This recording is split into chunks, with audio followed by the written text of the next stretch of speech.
Hey guys, KiramidHead here. Just wanted to get my plugs out of the way before we dive into the new Screenplay Archaeology episode. So I'm going to get right into that. If you like this show and you're interested in the subject matter of unproduced scripts and unmade movies, definitely check out the Shelved podcast. And if you're interested in hearing some of those scripts read out and acted out in full, definitely give a look at the Table Reads podcast. And if you like this show, check us out on social media. We're on Facebook, Tumblr, and Twitter. The show is now available on all sorts of different platforms: iTunes, Stitcher Radio, and Spotify, and Google Play Music. And also, if you're interested, leave a review on iTunes if you feel so inclined, and I will maybe possibly read it out on the show if I can remember to check before, whatever the next episode is. And with that now out of the way, guys, bye!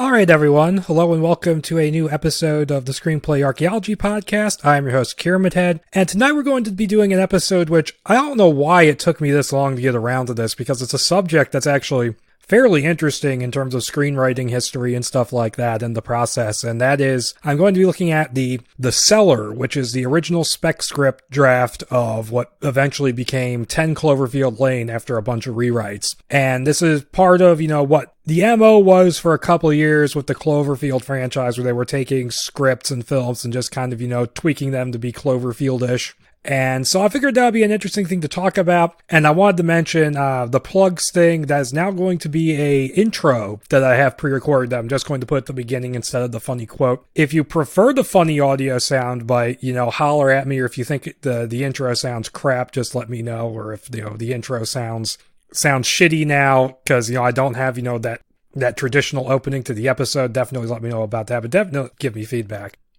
But yeah, getting to the subject matter of tonight, I suppose I should get into, the history of the Cloverfield franchise. It's a short one. Of course, Cloverfield, the original movie, is one of, the seminal sort of found footage movies, and it was one of those movies where the trailer came out and nobody knew what exactly the movie was, and it was quite interesting. I mean, I remember seeing the trailers and going, what is that? And then when it came out, I heard, oh, it's a giant monster movie. It's like kind of a Godzilla thing. And then I eventually saw it when it hit DVD, and I think that movie, to me, I feel like it's kind of gotten overshadowed by the fact that it came kind of at the beginning of the big boom in found footage movies that happened, because if you think about it, yeah, the Blair Witch Project was the first one that was in the popular consciousness. Of course, there was others before that, like Cannibal Holocaust and The Last Broadcast, but it really didn't take off until right around the time of Cloverfield, because you had Cloverfield and Diary of the Dead around the same time. Then a year or two later was when Paranormal Activity hit, and that movie made $1 billion or some ridiculous amount of money, and then everybody started making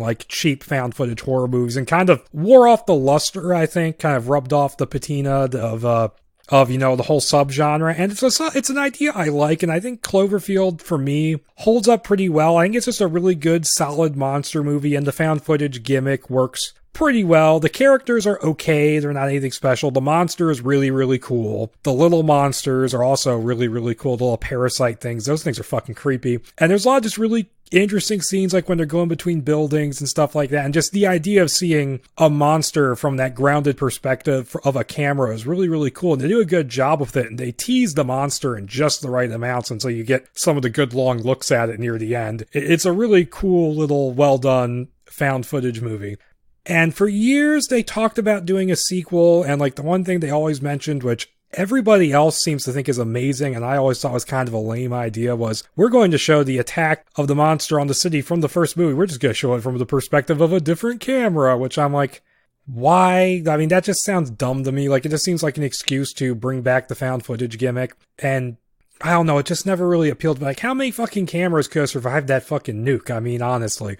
But no, Cloverfield was a really cool movie, and for 8 years it seemed like they'd go yeah, we're thinking about Cloverfield 2. And eventually what happened is that J.J. Abrams figured, because he produced all three of the movies for Bad Robot, he figured, oh, we got Pacific Rim and Godzilla, so the whole American kaiju thing isn't, really special anymore. And I actually kind of agree with that, because one of the things that made it such a cool idea when the first movie came out was like, we hadn't had like a big giant monster movie in a long time. Like that kind of monster movie in the 10 years since, what was it, Emmerich's movie? And the Emmerich Godzilla movie isn't particularly kaiju movie-ish. It's kind of like its own kind of giant monster. It's an okay movie. It's just not a Godzilla movie in my book. But so it was kind of cool seeing a movie done in the US, which was basically done in kind of like a Godzilla movie, just from the point of view of a camera. And I thought that was kind of cool. And I don't think you could really replicate that. And so eventually what ended up happening is that nothing happened. And then they dropped a trailer online for The Cellar.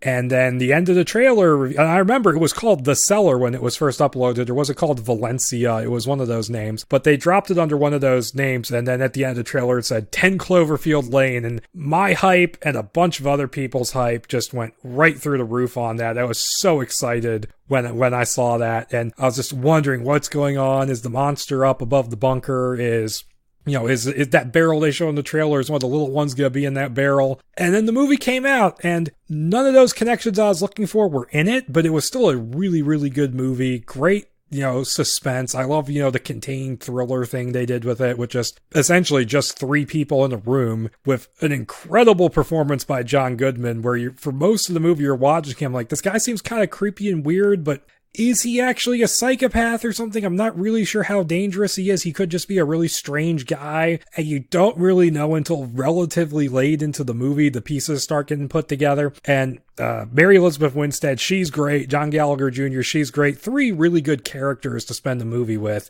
And I know a lot of people didn't like the ending, but I actually think the ending I watched it for the second time just the other day. I actually think the ending works pretty well for me. Yeah, it's kind of insane and a bit of a tone shift, but it works for me in the context of this movie. And I don't know why, but it just does. And I just think it's a really super cool, fun little movie, fun little thriller movie. And then they said later that year, oh, we've got this film in production called The God Particle, and that's going to be the third Cloverfield movie. And then we didn't hear jack shit about it for over a year. The most we heard was that, oh yeah, it's going to have an actual Cloverfield title by the time it comes out. And then it was supposed to come out in November, and then Paramount took it off the release schedule. We're like, what the hell is going on with this movie? And then they suddenly dropped a trailer during the Super Bowl going, oh yeah, it's going to be on Netflix tonight. And that was another great kind of hype building thing, because, the surprise they pulled with 10 Cloverfield Lane was really great. And a couple other movies tried to do that, right around the same time. Blair Witch did it, but that didn't work because we already knew it was going to be a Blair Witch movie that had leaked ages before they did that reveal. And I believe there was one other, but I can't remember. What the hell was the other secret sequel? I can't remember. I know there was another one, but I can't remember what it was. I know there was at least one more. And so them just oh yeah, by the way, it's airing tonight was a good way to build hype. And they're like, oh yeah, and they put actual footage from the original movie, and it's oh yeah, we're going to tie this all together. And then you watch the movie, and I'll be perfectly honest with you, Cloverfield Paradox, it's not one of the worst sci-fi movies I've seen. It's not one of the worst horror movies I've seen. But it's still not terribly good. It seems like it's just a bunch of random goofy shit happening. And honestly, that's the original God Particle script would probably be a bit more interesting of an episode for me to do, because there's a little bit more to talk about. But a lot more to talk about, because that storyline and that script is completely different from the movie, to the point where they would have had to rewrite that thing from the ground up just to get to where it was before they put the Cloverfield connections in. So I don't fucking know how they got that movie from that script, but that's a story for another episode. And it's just kind of a bleh movie that just feels like they tried to put Cloverfield on it to maybe salvage it, and it just didn't work. And it's I've said it's way too many times, but I find it just to be vaguely watchable in the, wow, there's a bunch of crazy random shit happening, and it's kind of interesting on a guilty pleasure level, but it's not a good movie. And the tie-ins that they do, adding scenes on Earth, because apparently a test audience wanted to know what was happening on Earth, when that kind of undermines the entire suspense of the movie. And then, oh, we get to see the Cloverfield monster in the last 5 seconds. Roar! Really? That was stupid. It's a cool shot, but it's stupid in the context of the movie. And it's just I mean, it's just random shit. Like, there's a woman in the wall. There's a fucking arm, tapping out messages. Dude has a gyroscope in his fucking stomach for some reason. It's just like, and there's this whole energy crisis war subplot, which is just like, whatever. But yeah, it's a movie that's just not something you're going to remember a whole lot about. In fact, I barely remember it, and it's been over a year. And it didn't help that Alex Garland's Annihilation came out like a week later and was a much better movie that dealt with some similar kind of weird, crazy shit going on and just did a better job with it. So yeah, my recommendation is, even though it doesn't work if you're going to do a Cloverfield marathon, watch Cloverfield, watch Super 8, because it could totally fit in if you're thinking of it as an anthology series. 10 Cloverfield Lane and Annihilation, and you're good, even if Annihilation doesn't quite fit in, but you get the idea. And of course, there were rumors that Overlord was supposed to be Cloverfield 4, but then J.J. Abrams was like, no, it's not going to be that, and then it wasn't, and who knows if there was any truth to that at all. Like, maybe it was something they considered briefly and then just didn't do it. And then after he dispelled those rumors, and of course Overlord was actually really good, after he dispelled those rumors, he said, oh, we're actually going to make a dedicated direct sequel to Cloverfield, so yeah, we're probably going to go back to that stupid B-camera idea, which I never liked. But yeah, that covers Cloverfield and its unfortunately kind of rocky history so far. Now, jumping into the script, the basic plot synopsis of The Cellar. Now, this is the original draft by Josh Campbell and Matt. I'm going to fuck this last name up. It's Steichen. I'm going to go with Stuck, just because that seems like the one that seems the less awkward for me to say. So yeah, this is the original draft before they brought in Damien Chazelle to rewrite it.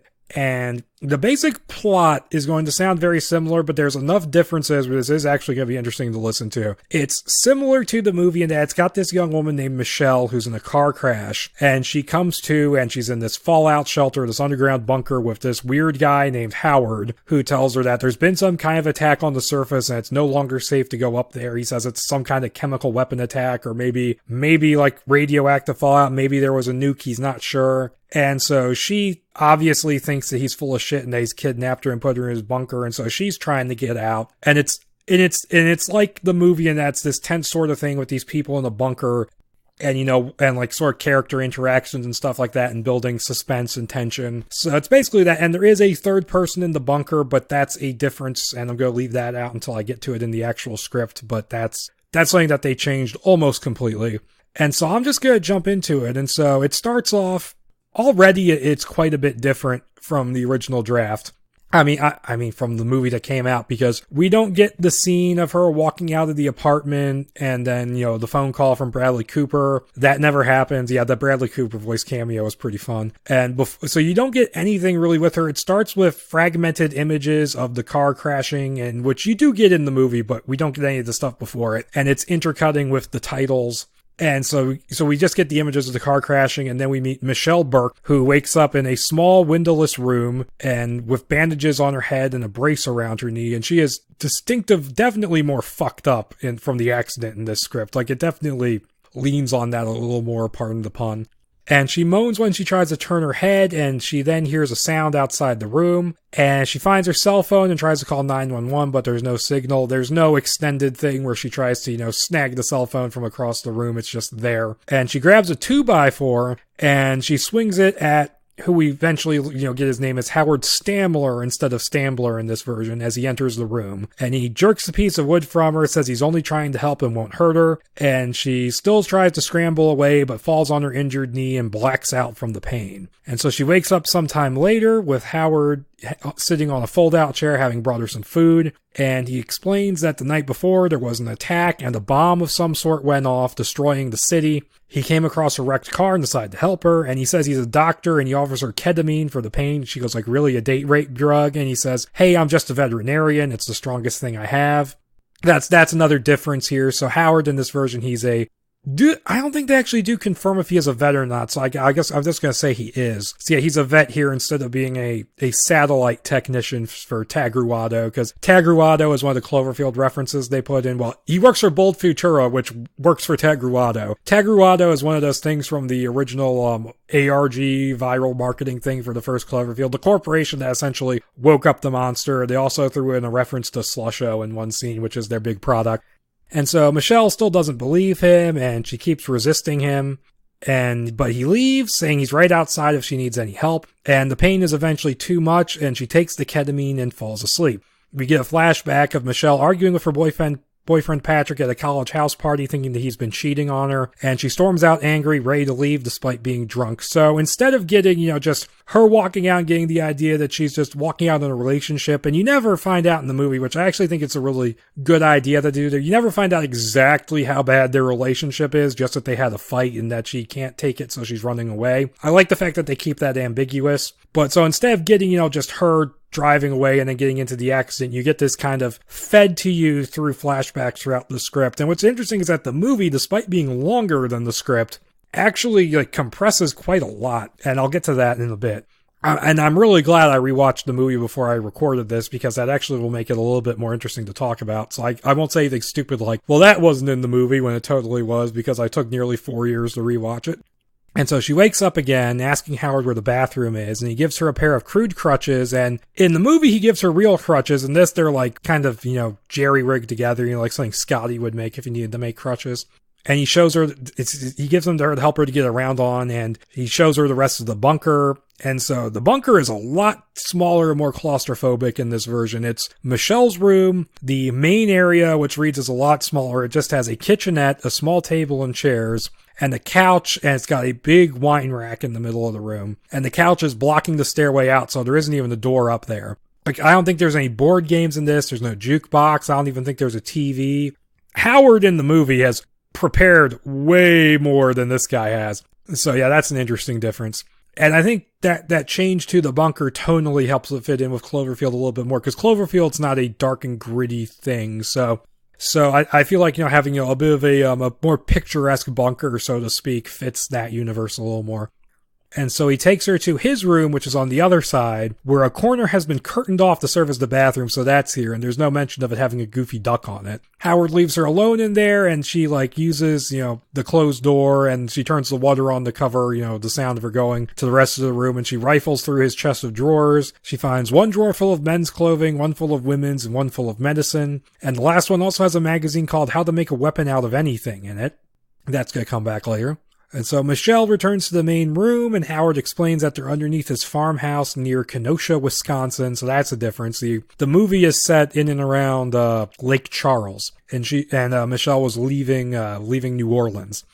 At least I think she was leaving New Orleans. I don't remember what they say. Probably New Orleans. And he says he converted his cellar into a fallout shelter in the aftermath of 9/11, and he made the entire place self-contained and sealed off. And he explains, the water, is filtered through reverse osmosis. The air is filtered as well. And stuff like that. He explains how it's self-contained and sealed off. And it has a wall of wine bottles because he used it as a wine cellar for years. And he also says that while Milwaukee's communications got cut off immediately, he got a signal from Chicago just long enough to get an idea of what was going on and get to the bunker. Howard doesn't know what's going on in Chicago, which rattles Michelle since that's where she's from and her mother lives there. And so Howard tries to relate to her, telling her, oh, my daughter's in D.C., I shouldn't let her leave. So that's a thread that's maintained in this version, that he has a daughter that he hasn't seen in a while, and that she's probably dead outside, but that goes in a kind of a very different direction than the movie. And so she gets angry and starts calling him a liar. And he goes, hey, I'm going to let you climb the stairs to the door and look out through the window. And so she sees a barn, she sees a pickup truck, and she can't quite make it. She can only see, sorry about that. She can only see the back end of it, and she can't make it out very clearly because there's glare reflecting off of it. And so and a fenced-in area of 2 dead pigs inside, Harry and Mildred, I think is what they're called, and they've had their skin melted off. And Howard says he doesn't know what precisely happened and produces a Geiger counter showing that, and it has like a trace reading of radioactivity. So he says, oh, there could be fallout in the air, but not enough to cause something like that. And so he speculates about some sort of chemical weapon. And then Michelle tries to open the locked door and bangs on it, screaming for help, but Howard eventually gets her to back down. Also in this version, there's no double door system, which I thought was a really good addition, really smart addition in the movie. And I had forgotten about that completely before I went back and rewatched it. But I thought that was a really cool, idea. Something that a really smart doomsday prepper guy would have thought of. And also this whole thing of Michelle just getting angry at him and constantly fighting back at him, it really doesn't work for me in this script, and it gets worse as it goes along. Because in the movie, she's suspicious of him, and she is kind of pushing back, and she is like trying to like get the better of him and all that, but she comes off in the movie as resourceful and clever and legitimately upset. In the script, she comes off just really, really whiny, to the point where it's like, I know she's supposed to be 18 in the script. She says she's 18 in the script at one point, and aging up the character I think was a good idea, but she's just she's kind of grating in her personality, and just every scene for like half an hour of this thing is, Howard, I hate you, to the point where it's just like, I get that you're suspicious of him and you think he kidnapped you, but there are probably better ways of dealing with that in the moment than being passive aggressive and whiny. It just grates on the nerves the way it's written.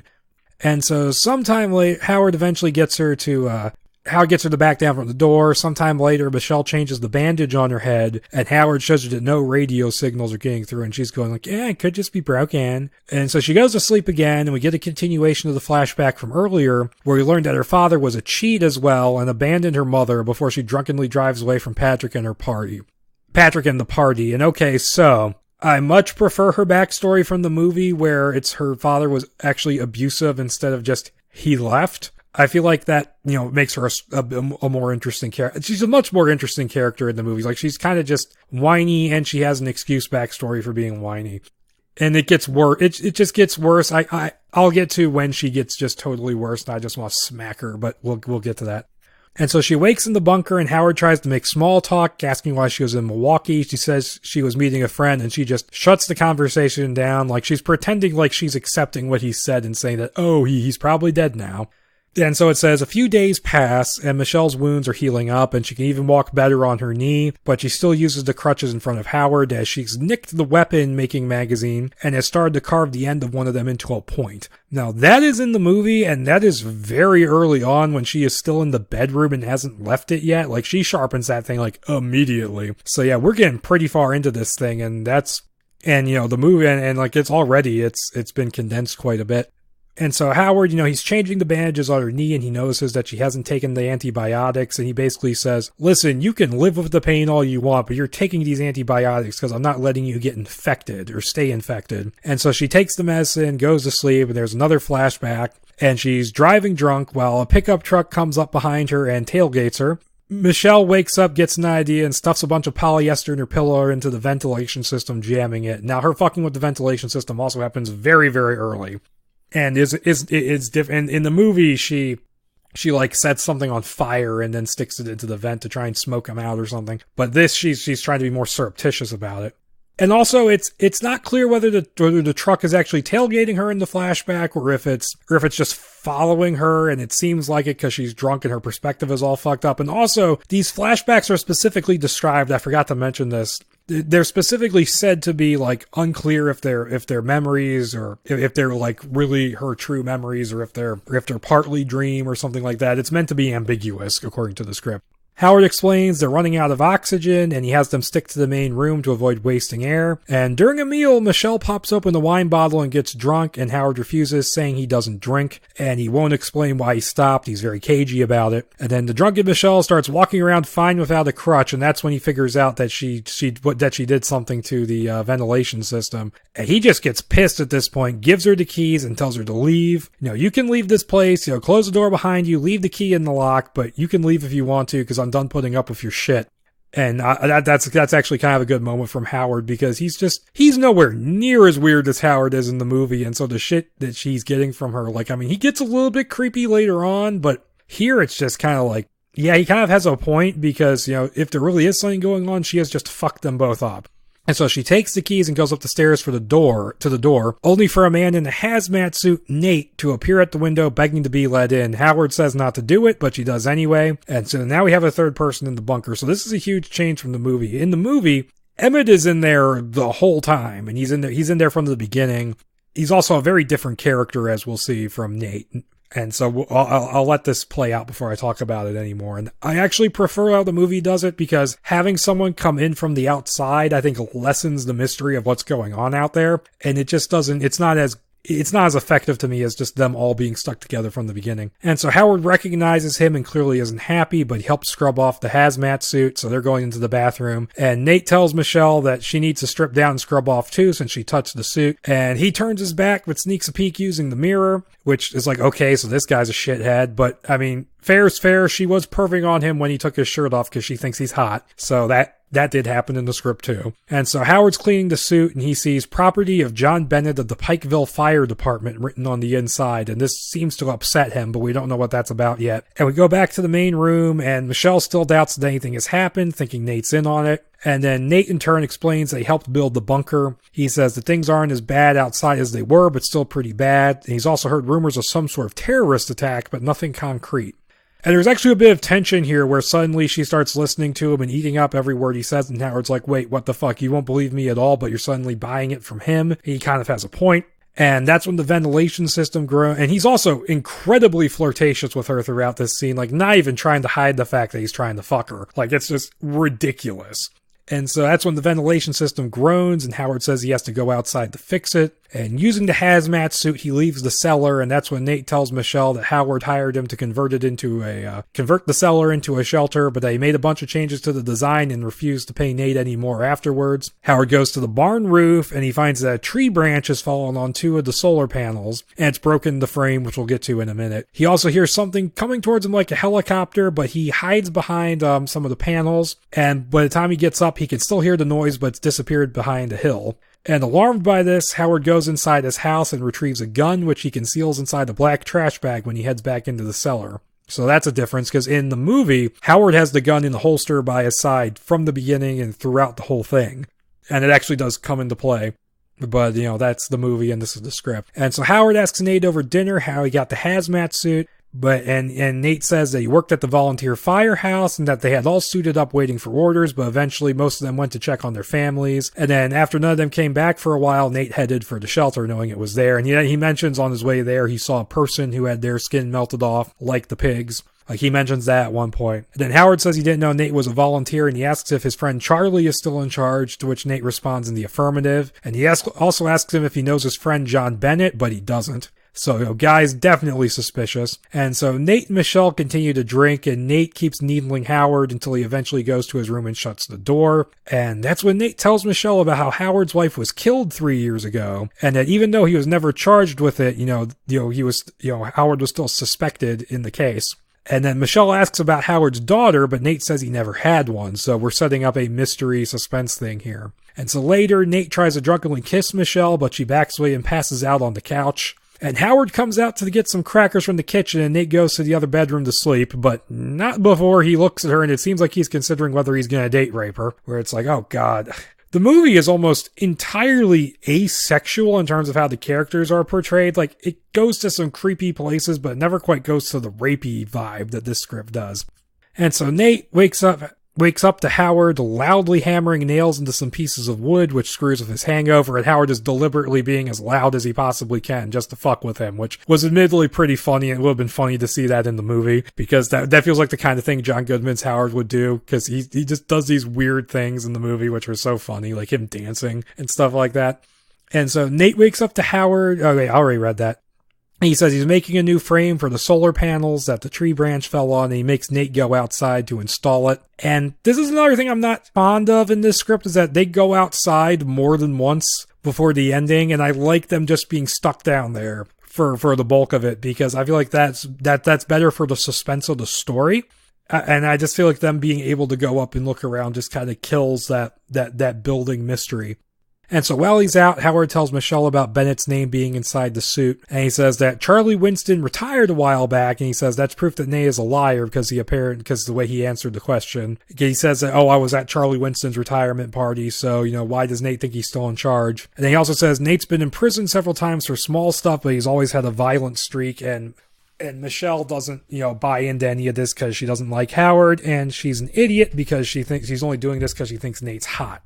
And so she insists on letting him back into the cellar anyways. And then that night over dinner, Nate and Michelle keep their flirting up, which finally gets to Howard, and he gives in and starts drinking the wine and acting aggressively, saying that Nate did a half-assed job working on the cellar, and they start fighting, and Howard gets his ass kicked. He gets thrown into the wine rack, and a bunch of the bottles get shattered. He's got glass embedded in him. And so the next day, and for the last several scenes ever since Nate showed up, the water has kind of been not flowing from the tap as well as it should in the shelter, and now the water finally stopped flowing, period, to the sinks.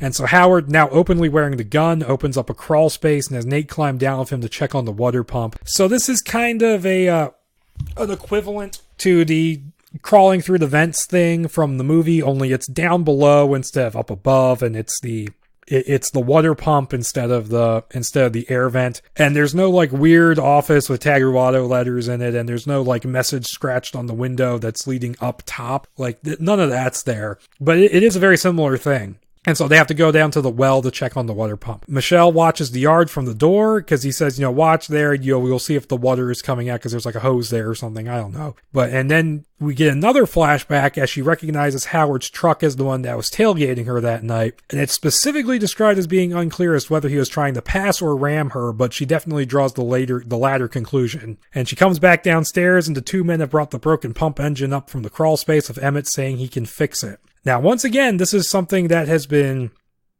compressed pretty hard because once again, like the sharpened crutch thing, that pays off close to page 30 when he sees that, because that's one of the things that makes him send her up to the door and say, go outside, I don't care. It's because he sees that the air vent's been fucked up and that the crutch has been sharpened into a weapon. And so he's like, I don't want you in here anymore. So that took 30 pages to play out. It takes, less than 15 minutes to play out in the movie. And the whole reveal of it was Howard's truck that crashed into her. That happens the moment she looks out the window for the first time. So that's different. And honestly, it works better in the movie, I think.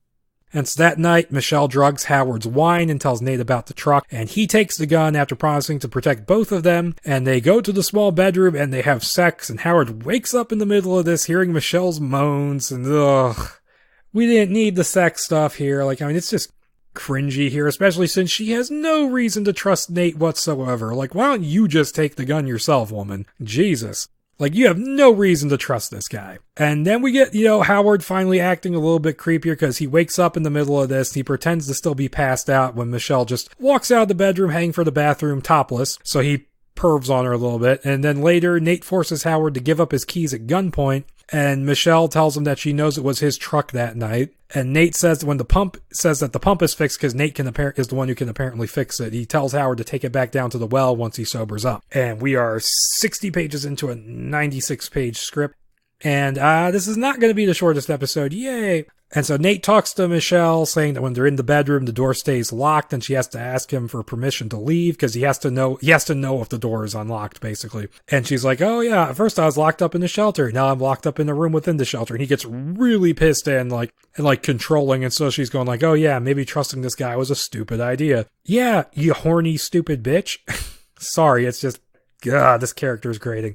Howard then fixes the water pump, which is then Nate starts making his intentions clear that he wants to kick Howard out of the shelter as there isn't room for 3 people. And then later, while Nate is using the bathroom, Howard tells Michelle that there really was no disaster and that this was a plan of his and Nate's to get the woman all to themselves. And he's now telling her this because, Nate is keeping her for himself instead of sharing. And so Michelle thinks he may be lying to gauge her sympathies, but he asks her just to give him the keys so he can get outside and call for help. And so they try to pull this scam off with Howard slipping into the hazmat suit so he can claim he's going outside to fix something, but Nate wakes up, catches them, and he doesn't buy it. And he makes Howard take off the suit and leave the keys on the table, and then creepily rubs Michelle's face with the hand that's holding the gun. And I'm not sure if he's rubbing her and the gun is bumping into her, or if he is just straight up rubbing her with the barrel of the gun, because that would be really creepy if that's what he was doing. Dude is just going full on Grand Theft Auto character in this. Dude is totally just Trevor at this point.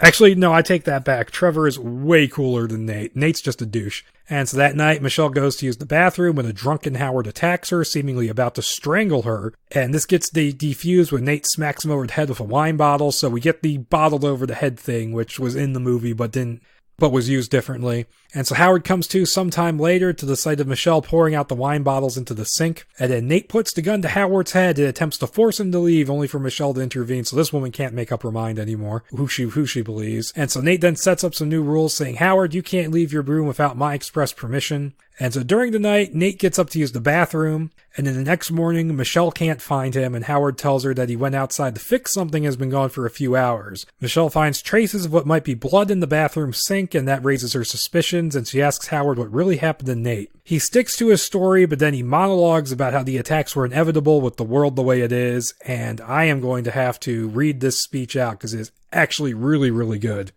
And of course, I can't find it. Okay, here it is. Michelle moves to the cupboard. I knew this was going to happen. What? Howard motions around the cellar. The attack, way things have been going in the world, growing population, dwindling resources, too many rats in the cage, and a bunch of politicians who only care about getting a soundbite in the next news cycle. It wasn't hard to see we were coming to a crossroads. But that's the problem with people. They're so damn entitled, so insistent on believing whatever it is that they want to be true, facts be damned. Try telling them something they don't want to hear and might as well talk to the wall. Michelle nods but doesn't respond. But sometimes people need to hear the truth. Like what? At the bottom of everything, people are selfish and brutal. We do what's best for ourselves. We want to pretend like it's logic or morality or religion, but it's not. It's darker than that. If you're in denial, Howard locks eyes on Michelle. If you're in denial, Michelle, then you're in danger. I know it's hard to face the facts, to admit it's all a frenzy of selfish and desperate chaos, but if you don't face those facts, you're putting yourself in a far worse, far riskier position. Really, really good speech, and actually really, informs his character quite a bit. He then admits that he made up the earlier story about himself and Nate faking the attacks because he wanted to get the keys from her, and she was right, he was lying to earn her sympathies. As they talk, they hear the rumbling of some sort of engine above ground, so that's the second hint about what's up there, and which you do get in the movie to an extent. She hears a car at one point, and then there's the big scene where the whole thing is shaking, and they're like, oh, maybe it's a helicopter. So we do get a little bit of that stuff in the movie. Michelle wants to go up there thinking it could be Nate, but Howard keeps her from going up the stairs. Then we get another dream flashback about the incident, and we see her car go over, the ledge and into the ditch, as well as Howard saving her from the wreck. She wakes up and pulls a few wine bottles from the back of the cabinet, which she says Nate had her save for special occasions, pocketing a butter knife as she does. And she tells Howard it's her birthday and talks him into drinking with her. Michelle gets good and drunk, and Howard helps her to her bed, where he rifles through her purse and checks her ID, learning that wasn't her birthday, and locks her into her room.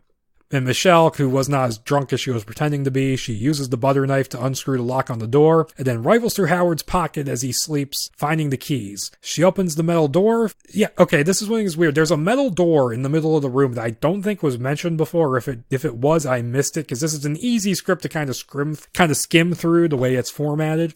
Yeah, so there's just a metal door. I'm not sure where it goes. And she finds the hazmat suit, the gun, and a set of car keys. And she takes them and she puts on the suit in the bathroom before heading up the stairs, only to find that the key to the outside is gone. Michelle then goes to the crawl space and kicks out a vent, getting outside that way where it has begun to rain. Now, I want to talk about the hazmat suit, because in the movie, they do this whole thing about how she wants to be a fashion designer, and she designs a hazmat suit, and they make one from scratch, and that's one of the things I kind of have a problem with in the movie, because I'm not entirely sure that using Coke bottles and a small water bottle would actually filter out anything in the air. It's kind of a stretch that would work. That's the one thing where I'm like, I don't know about that. But it was a good payoff for the whole fashion designer thing in the movie. And so the noise Michelle made with the vent wakes up Howard, and he sees the trap door open, and he grabs the key to the outside from its hiding place under his mattress, and he wraps himself in the blanket and runs outside. And Michelle finds Nate dead from a gunshot wound to the head, and hears Howard calling for her, saying it isn't safe. Now, okay, this raises so many questions, like, how did Howard get the better of Nate? How did he shoot him? How did Michelle not hear him? Did he get him outside to shoot him, and that's why she didn't hear it? If so, how did he get him outside? How did he overpower this guy when he easily got his ass kicked earlier? What the fuck actually happened? It doesn't make any sense. And it's such a shame, because the way Emmett goes out in the movie with that scene with the blue barrel, such a fucking great tense scene. One of the most perfect scenes in the movie, and it's not in this script. Same with that really cool, life in the shelter montage, and the scene where they're playing charades and the whole Santa Claus thing. And I'm keeping that point, which is the most Lebowski moment in the whole movie for for Goodman. And all that really good tension building scenes with Emmett in the movie aren't here, and instead you just have Nate being a douche, and then he dies off screen in a really anticlimactic way that doesn't make a whole lot of sense, and I just can't say I particularly care for it. So Michelle runs for cover to the farmhouse where the climax ensues with Howard pursuing her all over the house. And you have Michelle who put the gun belt on under the hazmat suit, so she has to unzip it and get it out. And the gun changes hands a few times, and Michelle eventually has him dead to rights. And they kind of talk to each other a little bit in multiple scenes, and there's one moment where she says, "Oh yeah, well you're out here and you're breathing fine, you know, what I guess the chemical attack wasn't real." And he says, "Well, I guess the rain washed it all away for now." And she goes, "Oh yeah, you always have a story, blah blah blah." And we also get, and when she gets him dead to rights, and I think this is I've kind of conflated a few scenes here, but you know, she says we get Howard's side of the story about his wife, and we also say she points a gun at him, and he says that, you know, shooting Nate was the most difficult thing he ever had, but he just couldn't bear the thought of being alone and all this. And it's a really good moment where it actually makes you really feel sorry for the guy, where he says, "You don't have to love me or even like me. I just don't want to be alone down there. I just want someone with me." That's such a good moment for this character. And as much as I prefer the John Goodman version, I think this character is great. I really do think Howard is kind of a good character in this version. It's just a shame that Michelle is weak and Nate is annoying and Nate is awful. Nate sucks. Nate's the worst part of this thing. Like, Nate is so just Josh Lucas-y in this script to the point where it's just like, even Josh Lucas would say this character is too much of a douche. But then we get the moment where Howard finally explains about his family, and he says, "You know why I don't drink it? Why I stopped drinking?" He says, he talks about how he slammed into a tree while drunk one night and driving, and his wife died. And then his daughter got taken away by the state, who declared him an unfit father. And that happened because Nate, who was pissy about not getting paid the money he wanted for working on the shelter, told them that he had seen her abusing his daughter, and that wasn't true, so he was a lying bastard, and that she got taken away, and, you know, his in-laws moved her out to DC, and now he's never going to see her anymore. Really good speech here from the character. I think it's actually really good stuff, and you really feel sad for the guy. And Michelle doesn't believe him, and she keeps pointing, you know, the gun at him. I'm going to see if I can find this part and read it. But the whole climax in the house is pretty tense and well done. Spare me. Okay, yeah. "It's not easy killing someone. Pulling that trigger was the hardest thing I've ever done." Howard seems to get lost in the moment of thought. "First real feeling I've had since they took my daughter." Howard wipes his eyes again. It's hard to tell if the water dripping from them is from the cleaning solution or from tears. Yeah, because she like sprays him with like a cleaning thing. "Spare me your bullshit. I know you never had a kid. I also know you killed your wife. Nate told me." Howard stands there, a forlorn look on his face. "And you believed him? Why?" "He didn't run me off the road. He didn't kidnap me and lock me in a cellar. He didn't attack me. I saved you. Stop with the fucking lies. You're out here walking around, breathing the air. You seem fine. I mean, except for the fact that you're batshit crazy. It's the rain. The rain must have washed that crap from the air." "You always have an answer." Howard stands there, a beat, a tortured look on his face. 3 years ago, I was driving home from a party. My wife was in the car with me. I was drunk. I lost control and hit a tree. My wife didn't make it. His eyes water up. "The state claimed I was an unfit father. They fought to take my daughter Lily away. Nate testified against me. He lied, saying he'd seen me hit her. All because he thought I owed him some money. My in-laws got custody, took Lily with them to DC, and I haven't seen her since. Not sure I ever will again." Howard takes a small step towards her. "I can't lose you too." And so, yeah, he's creepy and weird, but I feel really sorry for him in this moment. Like, goddamn, that's good writing. Howard's a good character. I wish the other two were better. And so Michelle points the gun at him, and he says, "You know, you don't have it in you." And then she shoots him in the knee and runs, seeing Howard's family photos as she runs down the stairs. And so she sees him with his wife and his daughter. So that basically confirms his story and that Nate was a lying douchebag. And she runs out of the house, and she actually hears him call after her. And it's a really kind of a touching moment where he says, "Michelle, be careful." That's the last thing he says to her. He's not screaming, "You bitch," or anything. You fucking shot me. And she doesn't scream back in an Arnold voice, "Stop being such a pussy." You know, it's a nice character moment showing that he does care about her in his kind of weird way. So that whole weird, creepy kidnapper, serial killer vibe that he has in the movie, and that whole thing about him kidnapping another girl and trying to make her be his new daughter, not here. That was added. I do really like this scene. I prefer the movie, but I think what we have here with him and his daughter is pretty good too. And so she uses the keys to drive off into trucks, so the whole ending here is different. There's no weird shit. But she tries the radio, getting only static, and drives down the eerily empty highway heading for Chicago. She stops at a gas station, also empty, and tries a payphone, but gets no signal. And Michelle continues driving for Chicago when she drives over a hill, which then reveals that the city is a bombed-out ruin. She pulls the hood of the hazmat suit back on and drives into the city, and that's where it ends. And I have to say, I find that ending a little disappointing because it doesn't actually address what actually happened. I get the idea is probably it doesn't matter. The situation is what it is. And first of all, she should have seen more. If this kind of attack happened, she should have seen way more evidence of it before she got to Chicago. And it should have been more than just an empty highway and a staticky and a dead phone. It should have been way more than that. There should have been dead people around. There should have been like fucking wrecked cars and shit. There should have been way more going on in an apocalypse scenario like this. And then you get to the bombed out ruin of Chicago and it's just like, why was there all this buildup with vehicles outside, something that sounded like a helicopter flying around that we don't quite see? All we get is a smoking, ruined Chicago. That's the payoff. And as much as people tend not to like the ending of 10 Cloverfield Lane, at least it gave you a concrete answer. It tied everything together. Like here, I don't even know what the deal with the chemical weapon is. In the movie, you find that out. And like all the teasing about Howard's weird conspiracy theories in the movie, all those little jokes they do, that pays off really well as well. And here it's just kind of like, wrecked city. I think as weird of a tone shift as it is in the movie, I do find it entertaining, and I think it's better than just going, oh hey, there was an attack, we're not going to explain what it was. We're going to be incredibly vague about it. So yeah, that's The Cellar. Not a bad script, really. I mean, I can think of way, way worse scripts that I've read. But it's not great. For a first draft spec script that was just like, hey, here's this concept. It's actually not bad, but it really does help that. And I do think that there's enough good here that if they kept at this version of the plot and just fixed some stuff and made some things better, then Campbell and Stucken maybe could have, had a really, really great movie on their hands. They do a good enough work here that I think they could have pulled that off. But what Damien Chazelle ended up bringing to the movie ended up really improving it, in my opinion, and it made the whole thing way more tense, way more engrossing. And overall, I think it was just a better movie. And if they had stuck with just these only vaguely connected Cloverfield anthology movies instead of trying to tie it all together in a nonsensical mess, I could have had just these weird standalone Cloverfield movies for years. I could have kept going to see these and it would have been really fun, good or bad. Like if one was bad, then the next one could still be good. It would be a new thing, kind of like, what Halloween could have been if Halloween 3 had, taken off. But no, we got Paradox and all those weird decisions they made. And now we're getting direct sequel to Cloverfield, which just doesn't interest me all that much. So yeah, The Cellar, overall, decent read, not without its frustrations. The movie definitely improved on a lot of stuff. Like, Howard is the best part of this, and changing Howard, weirdly, was not ultimately a problem.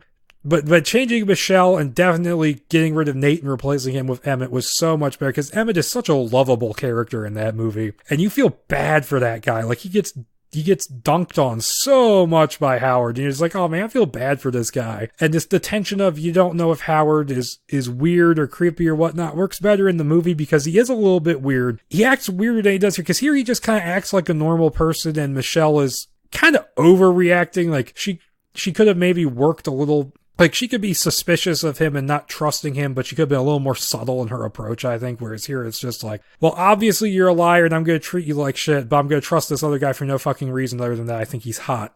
Even though he acts like a fucking douchebag who wants to bone me from the second he showed up, but I'm going to let that drop. So yeah, The Cellar, glad I read it. It was an intriguing read to see how it went from the page to the film. And I would say, it's definitely worth reading, but I would say 10 Cloverfield Lane was ultimately the better product. So with that being said, hope you enjoyed the episode, and until next time, whatever that ends up being, bye. And also, since this is supposed to go up on Christmas, Merry Christmas, and see you later.